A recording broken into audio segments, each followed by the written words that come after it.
논리적으로 이루어질 수 없는 불가능함이 있다. 그걸 논리적인 불가능이라고 이야기합니다. 그 다음 세 번째 나오는 경험적인 불가능은 바로 오늘 말씀에 해당되는 불가능입니다. 능력의 한계로 인해서 200년 전에는 노예를 해방하는 것이 불가능했습니다. 100년 전에는 여자들의 투표권이 없었습니다. 식민지가 독립운동하는 것이 불가능했습니다. 약 200년 전에는 전기도 없었고, 기차도 없었고, 비행기도 없었고, 우주선도 없었고, 지금 우리가 흔히 생활 속에 쓰고 있는 화상통신 할 수 없었습니다. 사람이 유전자 지도를 안다는 것은 불가능했습니다. 우주선을 타고 달에 가고 화성에 가고 하는 것도 불가능했습니다. 지구 반대편의 뉴스를 실시간으로 우리는 위성으로 보고 있습니다. 항생제가 발견됨으로 인해서 치료 불가능했던 질병들이 치료되기 시작했습니다. 플레밍이나 에디슨이나 라이트 형제들로 말미암아서 비행기를 타고 다니고 전기를 사용하고 있습니다. 경험적인 불가능한 장벽들이 점점점 과학기술 문명의 발달로 불가능이 가능으로 바뀌어져 가고 있습니다. 하나님께서는 성도들이 법칙적인 불가능이나 논리적인 불가능은 타치할 수 없다 하더라도 경험적인 불가능은 포기하지 않고 그 불가능이 가능으로 바뀌어지도록 허용하시고 기다리시고 건면하시고 에너지를 공급해 주십니다. 과거에 불가능했다고 단정하고 과거에 불가능했다고 결론을 내리고 포기하는 것을 결코 기뻐하지 아니하십니다. 우리가 스스로 불가능하다고 단정해버리고 불가능하다고 포기해버리면 불가능한 그 장벽은 전혀 무너지지 않는 것입니다. 어떻게 하면 우리가 인생을 살면서 불가능한 것처럼 보이는 불가능한 것처럼 경험된 모든 불가능과 싸워서 현실로 그것이 가능해지게 할 수 있을까? 불가능과 싸워서 승리하는 신앙생활은 무엇인가? 그것을 오늘 말씀을 통해서 배울 수 있기를 축원합니다. 결론적으로 먼저 말씀드리면 불가능과의 싸움에 승리한 신앙생활의 비법은 믿음을 가지는 것이고 기도하는 것인 줄로 믿습니다. 23절에 보면 할 수 있거든이 무슨 말이냐? 믿는 자에게는 능히 하지 못할 일이 없느니라. 믿는 자, 믿음을 요구하시고 믿음을 가질 때에 경험적인 불가능이 어떤 실패의 경험을 했다더라도 그 경험적인 불가능은 가능한 현실로 바뀌어지는 줄 믿습니다. 어떤 불가능을 경험했다 하더라도 불가능과의 싸움에서 기도할 때에 기적을 창조해낼 수 있는 줄로 믿습니다. 믿음과 기도로 불가능과의 싸움에서 승리하는 저와 여러분이 될 수 있기를 축원합니다. 첫 번째, 불가능과의 싸움에서 승리하는 신앙생활은 믿음을 가져야 합니다. 3명의 제자와 예수님이 베다산에 올라갔습니다. 산 밑에 베드로와 야고보 3명의 제자들을 제외한 9명의 제자들이 남아 있었습니다. 제자들이 3대 구로 나뉘어진 것이죠. 그런데 나머지 9명의 제자들이 산 밑에서 서기관들과 변론을 하고 있습니다. 14절을 보십시오.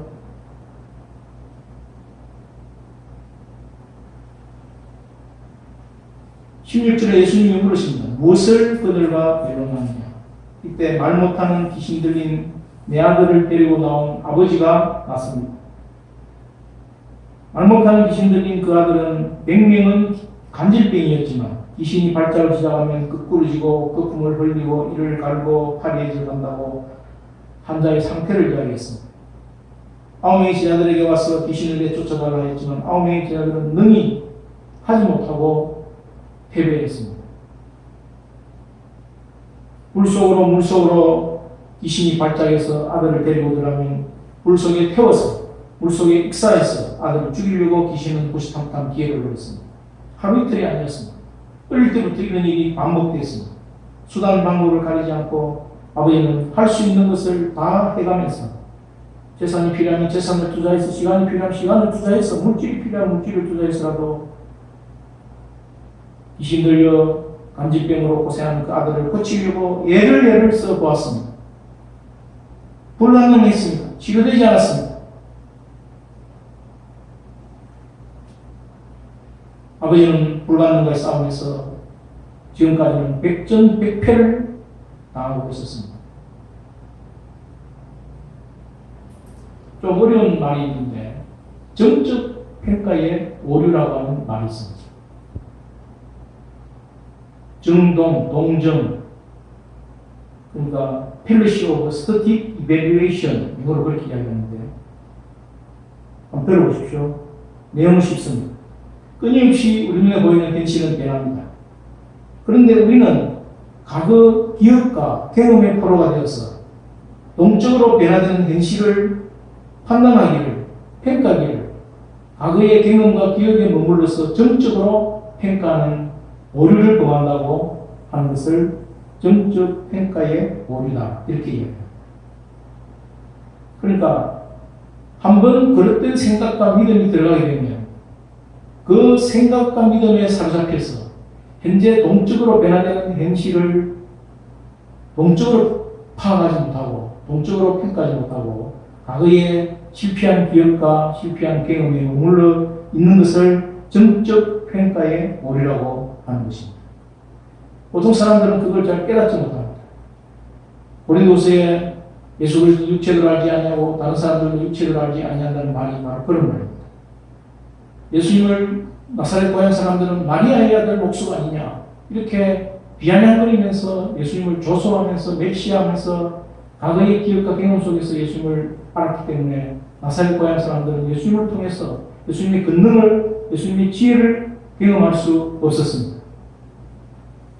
그 안에 물고기를 넣어놓는데 큰 물고기와 작은 물고기를 유리로 갈라가지고 넣어놓으면 큰 물고기가 작은 물고기를 잡아먹으려고 공격을 하는데 중간에 유리 벽이 있으니까 작은 물고기를 큰 물고기가 잡아먹지 못하고 죽는다는 것입니다. 그래서 중간에 그 큰 물고기와 작은 물고기를 갈라놓는 유리 팔을 드러내버리면 이 큰 물고기가 유리벽에 부딪히려는 순간 돌아서고 했던 과거의 경험과 기억이 있어가지고 유리벽이 없는데도 불구하고 그 유리벽이 있는 자리에서 돌아선다는 거예요. 유리벽을 없애는데도 불구하고 큰 물고기는 작은 물고기를 잡아먹지 못하고 결국은 죽는다는 그런 실험 사례가 바로 이 정적 평가의 오류를 이야기하고 있는데 또 한 가지 더 이야기하면 유리병에다가 벼룩을 집어넣고 유리로 뚜껑을 닫았는데 벼룩이 도망가려고 튀어오르고 하다가 유리병 뚜껑에 부딪혀서 떨어지고 하는 과거의 경험과 기억에 사로잡히게 되면 유리병의 뚜껑을 치워버렸는데도 불구하고 벼룩은 뛰어오르기를 유리병 뚜껑 바로 밑에까지만 뛴다는 것입니다. 유리병 뚜껑을 치워버렸는데도 벼룩은 튀어 올라가지고 유리병을 탈출할 수 있는데도 불구하고 유리병을 탈출하지 못하고 계속 유리병 뚜껑까지만 튀어오르는 그것을 정적 평가의 오류라고 하는 것입니다. 외동아들을 둔 아버지, 불가능과의 싸움에서 백전백패할 수밖에 없는 그것이 정적 평가의 오류에 사로잡히게 할 수 있다는 것입니다. 그런데 아버지는 거기에 매이지 않았습니다. 거기에 매였다면 예수님께 나아갈 수 없었겠죠. 가는 장날이라고 예수님을 만나지 못했습니다. 9명의 제자들이 고쳐달라고 했지만 제자들이 실패했습니다. 그 아버지가 정적인 평가의 오류에 사로잡혔다면 거기서 포기하고 간질병으로 고통하는 그 아들을 데리고 집으로 돌아갔을 것입니다. 그런데 정적 평가의 오류에 붙잡히지 않고 그 아버지는 마지막으로 예수님께 다시 한 번 더 나아가는 도전을 감행한 것입니다. 그렇게 했을 때 불가능이 가능으로 바뀌었고 성공이 실패로 그 아들은 결국 아버지의 이 믿음을 통해서 고침을 받게 된 것입니다. 22절 23절을 보십시오. 무엇을 하실 수 있거든 우리를 불쌍히 여기사 도와주옵소서. 아버지 자기만 이야기하는 것이 아니라 아버지와 아들 둘이를 불쌍히 여겨달라고 무엇을 하실 수 있거든 도와달라고 말씀하고 있습니다. 100% 예수님께서 믿으라고 말씀합니다. 할 수 있거든이 무슨 말이냐? 믿는 자에는 능히 하지 못할 일이 없느니라. 아버지의 반응입니다. 예수님의 말씀 100% 믿으라는 그 아버지 반응의 24절을 보십시오. 24절 같이 읽어보겠습니다. 시작. 그 아이 아버지가 소리를 질러 이르되 내가 믿나이다. 나의 믿음 있는 것을 도와주옵소서. NIV 성경에 보면 I do believe, help me overcome my unbelief. 직역을 하면 나의 불신을 극복할 수 있도록 나를 도와주옵소서. 내가 믿나이다. 그렇게 말하고 있습니다. 아버지의 믿음, 정적인 평가에 오르게 체포되지 않고 불가능과 싸워 승리할 수 있는 그 믿음을 표현하고 있습니다. 내가 믿나이다. I do believe. Help me overcome my unbelief. 나의 불신을 극복할 수 있도록 나를 도와주세요. 이것이 바로 믿음의 마음입니다. 우리가 불가능을 가능하게 할 수 있는 비밀은 돈이 없어서가 아니고 지혜가 없어서가 아니고 정보를 수집하는 능력이 없어서가 아니고 조건이 불리해서도 아니고 믿음이 없어서 믿음이 없는 그 한 가지 이유 때문에 불가능한 것에 포박당하고 체포당하는 것입니다. 우리는 불가능을 가능한 것으로 바꾸는 가장 첫 번째 비밀, 믿음이 불가능을 가능한 것으로 바꿀 수 있는 줄로 믿습니다. 히브리 11장 1절에 보면 믿음은 바라는 것들의 실상이요 보이지 않는 것들의 증거라고 했는데 바라도 보지 못하는 것들이지만 손에 잡히는 것, 귀에 들리는 것, 눈에 보이는 것 하나도 없지만 실상과 증거가 믿음으로 말미암는다는 것입니다. 믿음이 기적을 창조하고 믿음이 자기가 바라고 보지 못하는 그 현실을 새롭게 창조해낼 수 있다는 것입니다. 자유법칙은 모든 사람들에게 예외를 두지 않고 필연적으로 다 적용되어집니다. 그런데 개념의 법칙, 개념적인 불가능은 모든 사람들에게 일률적으로 보편적으로 적용되지 않습니다. 믿는 사람에게만 개념 법칙이 적용되는 것입니다. 우리가 믿음으로 말미암아 보이지 않는 것, 바라는 것들의 실상과 증거를 믿음으로 소유할 수 있기를 축원합니다. 불가능과의 싸움에서 승리하기 위해서는 반드시 믿음을 가져야만 합니다. 법칙은 자연법칙, 인문법칙, 영적 법칙이 있는데 자연법칙은 우리가 잘 아는 생물, 물리학 이런 법칙이고 인문학적인 법칙은 누구에게나 적용되는 법칙이 아니고 믿는 자에게, 믿고 행동하는 자에게 적용됩니다. 영적인 법칙은 믿음의 구원을 받는다. 이것이 영적인 법칙이지만 성경에 홍해를 가르고 요단강을 건너고 여리고성을 무너뜨리는 그 역사는 아무나 할 수 있는 것이 아닙니다. 100% 하나님의 말씀을 믿고 행동하는 자에게 은혜로 주시는 기적들이 홍해를 가르고 요단강을 건너고 여리고성을 무너뜨리는 것인 줄로 믿습니다. 홍해를 건너고자 했을 때 모세에게 40년 애국의 왕자 교육을 받으면서 정복의 집산지였던 애국 궁전에서 도무지 찾아볼 수 없는 처음 만나는 현상이 홍해 앞에 홍해를 건너야 하는 것이었습니다. 그런데 출애굽기 14장 16절에 보면 하나님께서 지팡이를 들어서 홍해 바다 위로 내밀으라. 그리할 때 홍해가 갈라지리라. 모세와 이스라엘은 홍해를 걸어서 건넜습니다. 이 모세를 개선한 요수아가 요단강을 건너고자 했을 때 제사장들이 법궤를 메고 요단 강물이 흐르는 그 강물 속으로 먼저 앞서서 들어가라고 이야기했습니다. 요수아와 이스라엘 백성들은 하나님의 말씀을 의심하지 않고 100% 믿고 한 발자국을 요단 강물에 들이밀고 또 두 번째 발자국을 요단 강물에 들이밀었을 때 요단강이 갈라지는 기이한 일이 일어났습니다. 성경에 분명히 이 사건을 기이한 일이라고 말하고 있습니다. 여리고성을 함락한 것은 어떻습니까?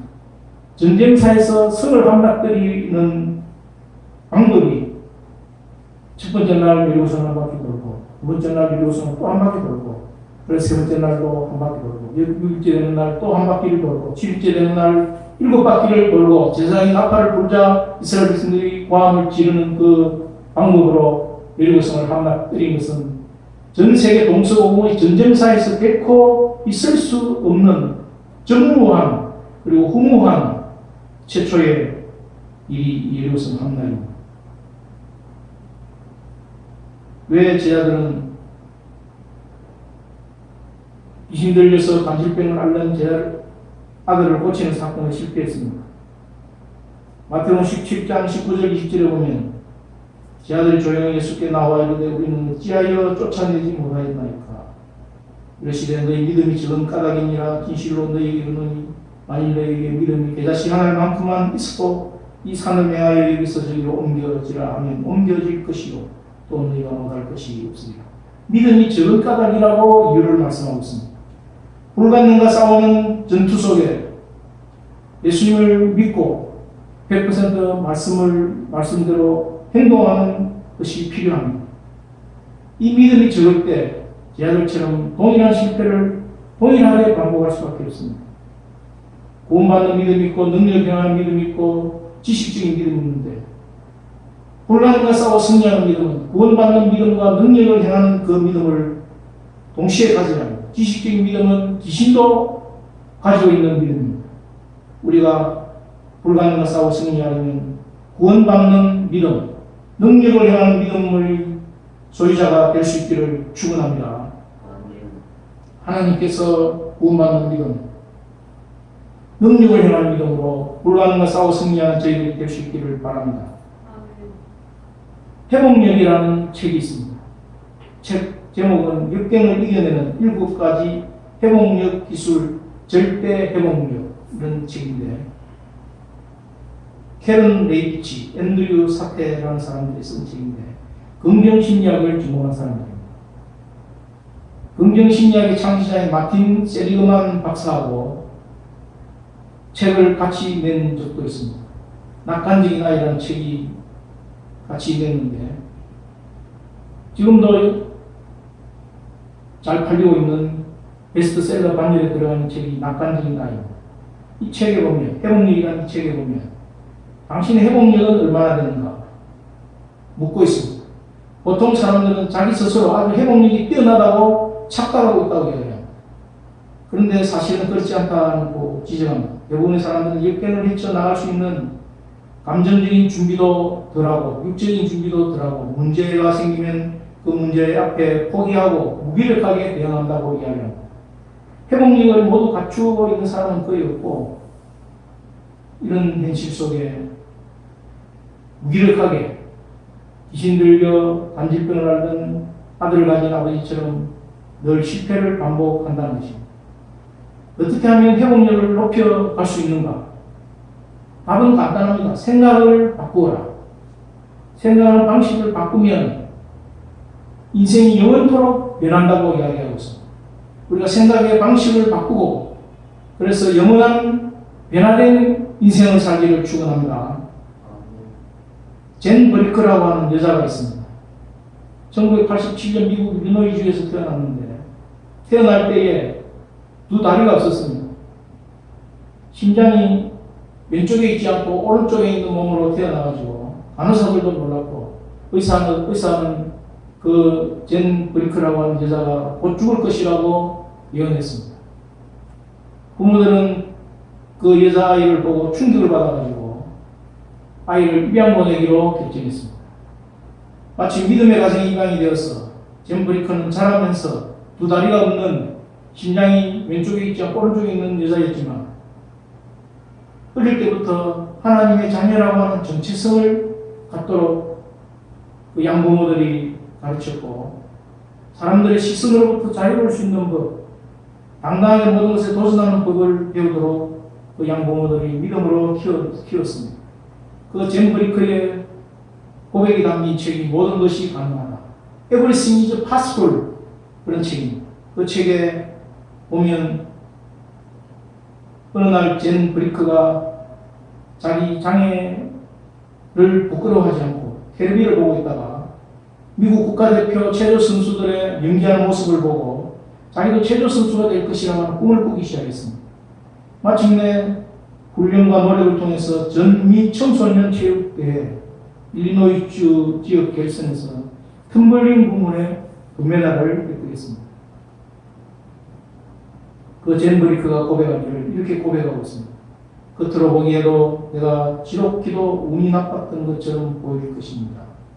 나의 친부모가 나를 버렸기 때문에 하지만 나는 그것을 하나님이 나를 보호하신 것으로 생각합니다. 하나님은 더 큰 계획을 갖고 계셨습니다. 나의 삶 속에서 어떤 일이 의미를 갖는 이유는 오로지 하나님 덕분이며 그분을 몰랐다면 나의 인생은 망가졌을 것입니다. 그분은 나의 힘이요, 인내요, 지혜요, 세상을 바라보는 눈이 되어 주십니다. 이 젠 브리커는 지금 전 세계에서 공중 고개사로 순회 공연을 다니고 있습니다. 세계 고개협회가 있는데 세계 고개협회에서 2015년도에 전설의 인물로 젠 브리커를 선정했습니다. 세상의 거울에 나의 모습을 비춰보십시오. 저는 제 모습을 볼 때에도 두 다리가 없는 것보다 더한 불규칙을 목도합니다. 그러나 하나님은 실수가 없으셔서 우리를 향한 원대한 계획을 갖고 계시는데 당신을 향한 하나님의 계획을 성경을 통해 들어보십시오. 소란한 세상 속에서 나의 마음은 그 하나님의 뉴스를 들을 때에 마음은 고요해지고 행복해집니다. 여러분, 젠 브리커를 기억해 보십시오. 인터넷에 젠 브리커를 치면 아주 밑에 다리가 없는 몸이지만 굉장한 미모를 가지고 있는 자매님인 것을 알 수 있습니다. 지금 나이가 30대 중반이겠죠. 두 다리가 없는 채로 태어나서 심장도 왼쪽에 있지 않고 정상인이 아닌 오른쪽에 가 있는 사람이 어떻게 살아갈 수 있겠습니까?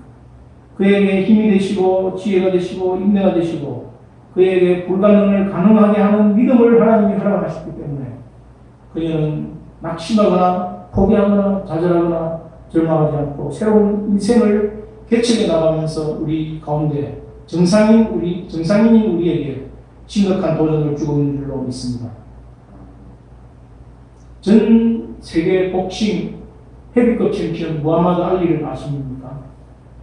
제가 자랄 때는 무하마드 알리가 전 세계 헤비급 챔피언인데 경기가 있는 날은 시내가 지죽은 듯이 조용했습니다. 그 무하마드 알리가 챔피언은 경기장에서 만들어지는 것이 아니다. 챔피언은 자신의 내면 깊숙이 소망, 꿈 이상에 의하여 만들어진다. 평소의 삶 속에서 소망과 꿈과 이상에 의해서 챔피언은 생겨난다는 것입니다. 만들어진다는 것입니다. 그런 정신으로 무하마드 알리는 불가능에 도전해가지고 결국은 복싱 세계 헤비급 챔피언으로 지금도 나비처럼 날아서 벌처럼 쏜다는 이름 그런 명언으로 우리에게 알려져 있습니다. 그 무하마드 알리가 도전을 두려워하는 이유가 무엇이냐? 그것은 사람들의 믿음이 부족하기 때문입니다. 불가능, 나에 간 사람들의 핑계일 뿐이다. 불가능, 사실이 아니고 하나의 의견일 뿐이다. 불가능, 영원한 것이 아니고 일시적인 것이다. 불가능, 도전할 수 있는 가능성이다. 불가능, 사람들을 용기 있게 주는 약이다. 불가능, 그것은 아무것도 아니다. Impossible is nothing. 이 무하마드 알리의 모토였습니다. 불가능은 아무것도 아니다. 무하마드 알리의 딸이 라이라 알리라는 여자가 있습니다. 그 당시에 여자가 건투하는 것은 전혀 맞지 않다. 사람들이 뜯어말렸습니다. 그런데 아버지 알리의 말을 믿고 무하마드 알리의 딸인 라이라 알리가 Impossible is nothing. 불가능은 아무것도 아니다. 그 말을 믿고 권투를 시작했습니다. 링 위에 올라가 있는 라이라 알리를 향해서 무하마드 알리가 싸우라 내 딸, 너는 모든 것을 할 수 있어. 그렇게 격려하고 건면했을 때 라이라 알리가 권투 선수로 이름을 날리게 됐습니다. 여러분, 현대그룹의 창설자인 정주영 씨를 알죠? 제가 현대장초에 있을 때 이 정주영 씨가 대통령 출마해가지고 대통령 선거를 하러 다닌 기억이 납니다. 이 정주영 씨가 습관적으로 하는 말이 무엇입니까? 인자, 해봤어? 그 말이 그의 트레이드 마크였습니다. 과거의 경험적인 불가능에 사로잡혀서 생각을 바꾸지 않는 그 사람들을 향해서 생각을 바꾸도록 인자, 해봤어? 도전하도록 금면하는 말이 인자, 해봤어? 무하마드 알리나 그의 딸 라이라 알리나 정주영 씨는 불신자입니다. 크리스찬이 아닙니다. 그럼에도 그들은 신념을 가지고 그 신념을 100% 믿고 불가능에 도전했을 때 불가능을 가능으로 바꾸는 행실을 창조해냈습니다. 우리는 어떻습니까? 하나님을 믿는 믿음을 가진 자입니다. 마음 11장에 하나님을 믿으라. Have faith in God. 하나님 안에서 믿음을 가지라 말씀하고 있는데 말씀을 믿고 약속을 믿는 사람들은 불가능과의 싸움에서 정규영 씨나 무하마드 알리나 라일라 알리보다 더 위대한 에너지를 공급받고 그 에너지를 가지고 불가능에 좌절하지 않고 계속해서 도전할 수 있는 줄로 믿습니다. 출애굽한 이스라엘 백성들 중에 12지파 족장들이 정탐을 받습니다. 그런데 10명의 도련들은 자기들을 메뚜기로 단정했습니다. 그런데 갈렙과 여호수아는 그들은 우리의 밥이다. 밥 정신으로 충만했습니다. 갈렙과 여호수아는 구원받는 믿음, 능력 행하는 믿음으로 생각하는 패턴 자체를 믿음에 있어서 완전히 180도로 바꿨습니다. 정적 인식의 오류에 붙잡히지 않았습니다. 80이 넘은 나이에 여호수아와 갈렙은 불가능과의 싸움에서 승리하고 가나안을 정복했습니다. 여호와께서 우리를 기뻐하시면 우리를 그 땅으로 인도하여 들이시고 그 땅을 우리에게 주시리라. 이는 가연적과 꿀이 흐르는 땅이라. 다만 여호와를 거역하지는 말라. 또 그 땅 백성을 두려워하지 말라. 그들은 우리의 먹이라. 개역 한글은 그들은 우리의 밥이라 말하고 있습니다. 그들의 보호자는 그들에게서 떠났고 여호와는 우리와 함께 하시느니라. 그들을 두려워하지 말라. 공무원 시험 준비가 불가능하다고 생각됩니까? 직장생활, 가정생활 등에 많은 불가능이 우리를 기다리고 있는 것처럼 보입니까? 매일 우리의 가슴 속에 그런 불가능한 것처럼 보이는 것들이 정적 인식의 오류를 가지고 할 수 없다는 생각, 한계라는 생각, 절망적인 생각들을 자꾸 집어넣습니다. 그러나 하나님께서는 말씀으로 불가능과의 싸움에서 승리하도록 할 수 있거든이 무슨 말이냐? 믿는 자에게는 능히 하지 못할 일이 없느니라고 저희들을 도전하고 계십니다. 매일매일 불가능과의 싸움 현장에서 49장 23절 이 말씀을 들을 수 있기를 바랍니다. 23절 같이 읽어보겠습니다. 23절 시작. 예수께서 이르시되 할 수 있거든이 무슨 말이냐? 믿는 자에게는 능히 하지 못할 일이 없느니라. 이 말씀을 듣고 믿음으로 불가능과의 싸움에서 전적 인식의 오류에 체포당하지 아니하고 생각을 바꾸어서 승리하시기를 축원합니다. 두 번째, 불가능과의 싸움에서 승리하는 비결은 기도해야 합니다. 제 아들이 실패한 이유가 무엇입니까? 28절 구절을 보십시오. 집에 들어가시며 제 아들이 조용히 묻자오되 우리는 어찌하여 능히 그 귀신을 쫓아내지 못하였나이까? 이르시되 기도 외에 다른 것으로는 능히 이런 종류가 나갈 수 없느니라. 아웅의 제 아들은 간지라는 아이를 옆에 놓고 서기관들과 변론하고 있었습니다. 시제테오라는 단어가 변론인데 토의하다, 논쟁하다는 뜻입니다. 우리도 이 제자들처럼 직장의 어려운 현장 앞에서 가정의 여러 가지 풀 수 없는 불가능한 문제처럼 보이는 것들 앞에서 내가 현재 해결해야 할 당면 과제를 앞에 놓고 누구 책임이냐 책임을 전가하고 누구 탓이냐 책임을 미루고 변론하고 있지는 않은지 돌아봐야 합니다. 가정에서 부부가 합심 기도해서 서로 그 문제를 하나님 앞에 내어놓고 불가능을 가능한 행실로 바꿔주시도록 기도해야 함에도 불구하고 이 탓이다, 내 탓이다, 자식 탓이다 책임을 전가하고 미루다 보면 결국은 변론이 되는 것입니다. 교회에서도 기도보다 변론을 앞세우면 기도할 수 있는 능력이 떨어집니다. 인간의 힘으로는 도무지 불가능한 귀신을 내어 쫓는 문제, 불치의 질병을 치료하는 이 문제를 가지고 논쟁한다고 그 문제가 해결이 되겠습니까? 귀신 들린 병은 세균에 의한 것인가, 바이러스에 의한 것인가? 부모의 죄 때문인가, 자기의 죄 때문인가? 예수님이 고쳤는데 왜 목사님은 못 고칩니까? 왜 집사님은 고치지 못합니까? 이렇게 논쟁을 하다 보면 불가능이 저절로 가능한 것으로 바꾸어지지 않습니다. 기도 외에 다른 것으로는 이런 종류가 나갈 수 없느니라. 예수님의 말씀처럼 불가능과의 싸움에서는 기도만으로 승리할 수 있는 줄로 믿습니다. 마가복음 3장 15절에 보면 귀신을 내쫓는 권능도 가지게 하려 하십니다.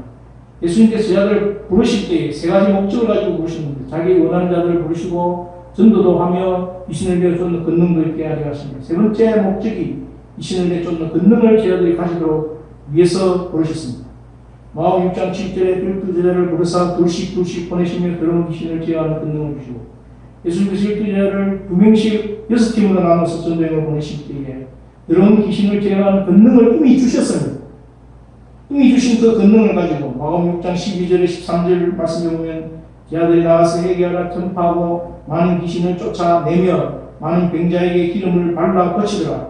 이미 예수님의 제자들은 귀신을 제어하는 권능을 소유하고 그 권능을 사용해서 실제로 승리했습니다. 실제로 귀신을 쫓아냈습니다.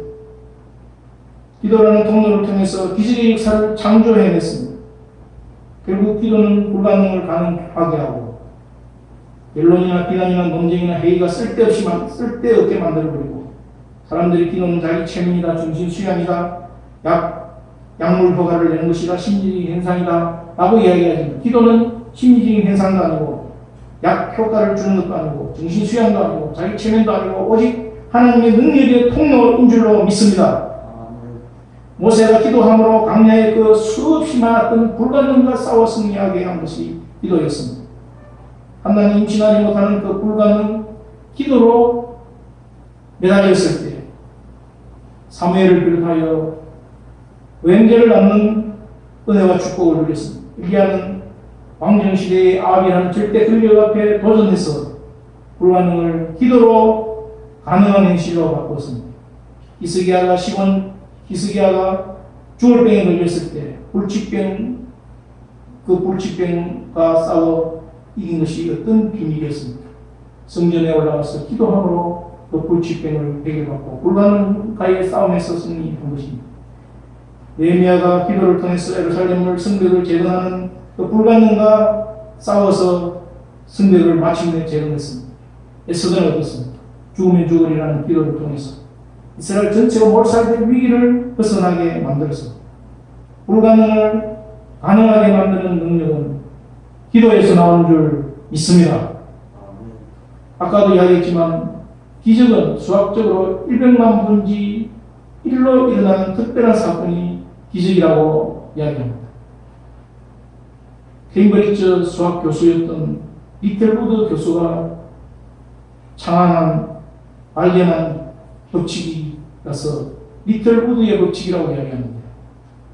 100만 분지 1로 기적이 일어난다면 1초 만에 한 번씩 우리는 다른 소리를 듣고 1초 만에 한 번씩 지문을 읽고 책을 읽고 생각과 행동이 변합니다.